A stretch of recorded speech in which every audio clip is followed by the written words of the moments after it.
Assalamualaikum warahmatullahi wabarakatuh. Alhamdulillahirabbil alamin. Dina danget ieu arurang sadayana masih tiasa patepang deui dina pangajaran jarak jauhnya pelajaran bahasa Sunda di kelas genep. Mudah-mudahan hidup sadayana aya dina kaayaan sehat walafiat. Amin ya Allah ya robbal alamin. Ta dinten ieu arurang sadayana bade ngalajengkeun materi nyaeta ngeunaan istilah pancakaki nya dina bahasa Sunda atanapi istilah hubungan kulawarga. Ta sapertos biasa sateu acan dikawitan diajar hayu urang sasarengan macakeun basmalah. Bismillahirrohmanirrohim. Cik, ayeuna ibu bade tumaros heula. Cobi saha nu terang, naon nu disebat istilah pancakaki teh? Naon nu dimaksud sareng istilah pancakaki? Nya leres. Istilah pancakaki nyaeta hiji sistem anu ngagambarkeun hubungan kulawarganya atau disebut silsilah keluarga pami dina bahasa Indonesia. Ta pancakaki teh nuduhkeun hubungan karuhun jeung rundayanana. Naon ari karuhun teh? Tah karuhun teh nyaeta leluhur atanapi nenek moyang kita nya. Salajengna naon ari rundayan teh? Rundayan nyaeta anak atau keturunan urang. Tah salajengna anu jadi patokan, anu janten patokan atau tanda dina pancakaki nyaeta kuring. Kuring teh urang. Kita atanapi saya. Tah anu janten patokan teh janten saha? Kita nya saya atanapi kuring. Tah ti urang kaluhur eta teh disebatna karuhun. Pamiti urang kahandap eta disebatna rundayan. Kahartosnya dugi ka dieu. Salajengna tah cobi tinggal perhatoskeun ibu bade nyebatkeun atanapi ngajelaskeun patokan ti urang kaluhur. Tah nu panghandapna aya kuring nya atanapi urang. Kolotna kuring disebatna indung atanapi bapa.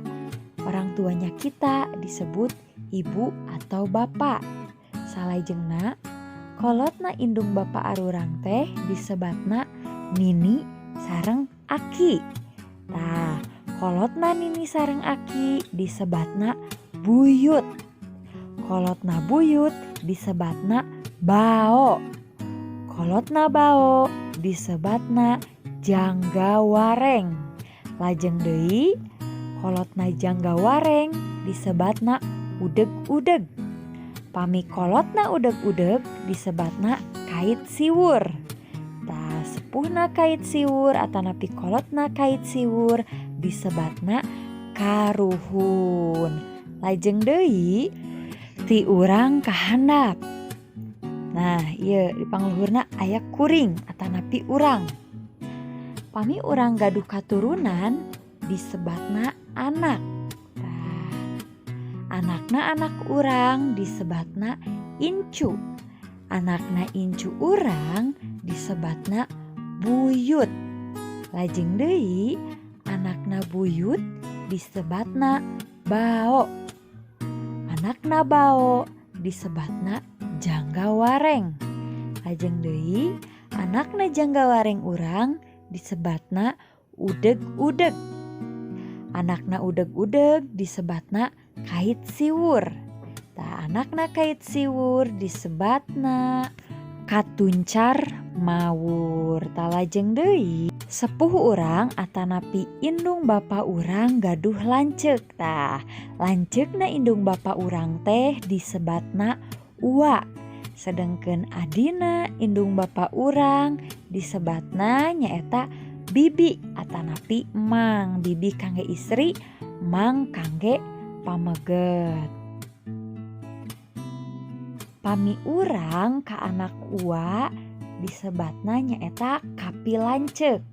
Pamika anak bibi atanapi ka anak emang disebatna kapi adi nya kahartos. Salajengna pami arurang atanapi kuring atanapi urang ka anak lanceuk disebatna alo. Pamika anak adi disebatna suwan. Tah kangge contoh, ibu gaduh lanceuk, tah anakna lanceuk ibu teh disebut alo. Sedangkan anak adi ibu disebatna suwan. Tah eta ngeunaan pancakakinya atanapi istilah silsilah keluarga. Mudah-mudahan hidup sadayana tiasa maham kanu naon-naon wae nu nembe ku ibu dijelaskeun. Pami masih aya nu bingung, pek hidep buka deui videona nya. Ku hidep pergepkeun, tengetkeun dugi ka hidep pangartos. Tah panginten sakitu wae kangge pangajaran bahasa Sunda dinten ieu. Teu aya tugasnya latihana ke minggon payun. Ku ibu dicekapkeun, wabillahi taufiq wal hidayah. Wassalamualaikum warahmatullahi wabarakatuh.